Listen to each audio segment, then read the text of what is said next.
What are we doing here? And where are we gonna go? It's like we just woke up one morning and then it's welcome to the show. Don't ask any questions, just go with the flow. Make as much money as you can and try your best not to get broke. Copy everything you see on the TV, from the hairstyles to the clothes, and don't think too often, just do exactly as you're told. And if you ever get confused, then just turn towards the alcohol.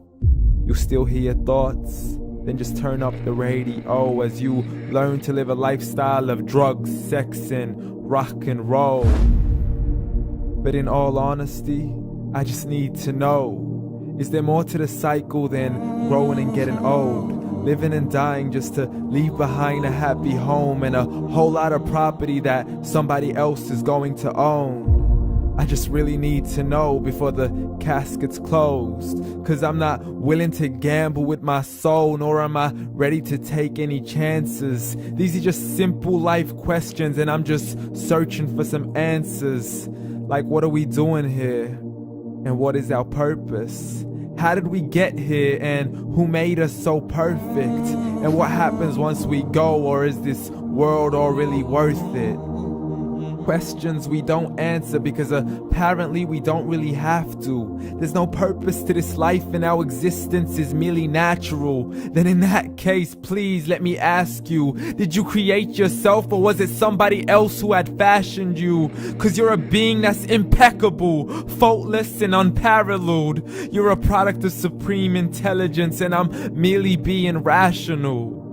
For there isn't a camera on this earth that can come close to the human eye, nor a computer that can compete alongside the human mind. And if the whole world was to come together, we wouldn't be able to create a single fly.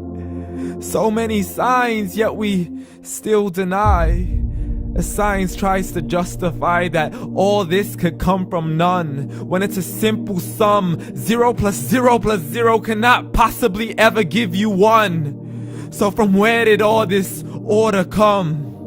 For everything has its origins, a maker, a creator of its own. I mean, the only reason you're watching this video is because somebody had to press upload. So we can believe in the Big Bang, but I'd rather believe in He who caused it to explode. Allah, the creator of everything along with every single soul. The ever-living, the master, the only one who is in control. Unlike his creation, beyond our imagination. And no, he's not a man, nor does he have any partners in association. He's on his own. And no, he did not ever leave us alone. Just like every manufacturer, he left us with an instruction manual. The Quran and Islam, and I'm sorry to jump to conclusions, but it's the only one possible. The only definition of God is the one and only supreme being. It's logical, a book with 0 contradictions, with miracles that are both scientific and historical, all revealed over 1400 years ago. Like the detailed description of the human embryo. The descriptions of the human embryo in the Quran cannot be based on scientific knowledge in the 7th century. To the mountains as pegs holding firm the earth below, and the 2 seas that don't mix in a complete separate flow. To the planets in orbit, alternating night and day as they stay in flow. The expansion of the universe and the creation of everything from H2O. To the stories of the past and the preservation of Pharaoh. To identifying the lowest point in the land where Persia defeated Rome.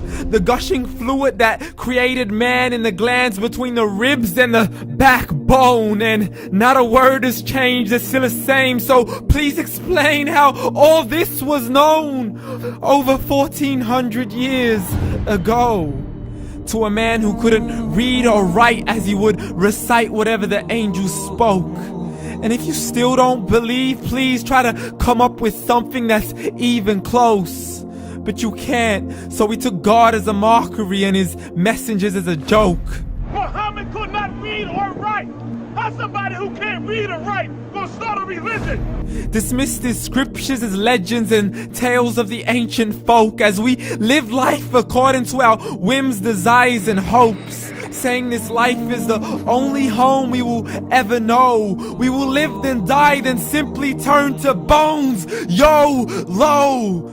Correction, after the grass dies, the rain arrives and it regrows, and Allah promises to do the same thing to your very soul and bring you back from your very fingertips to your toes, as the all-seeing supreme being watches us so close, and we are surely being tested in our wealth, our health, and our self, and everything that we've been blessed with. So believe, for we will surely be resurrected and be brought back to our Lord and account for every single deed, as He hands us our books and orders us to read. From the bad to the good and everything in between. You yourself are sufficient for your own accountability, so don't be mad at me. You are the one who thought He wouldn't come back to me. I gave you a whole life long to search after me, but you were busy in all that which was temporary. So read, and glad tidings to all those who believed. And if you disbelieve, read. And don't let that day be the first day you find out what your life really means. Read.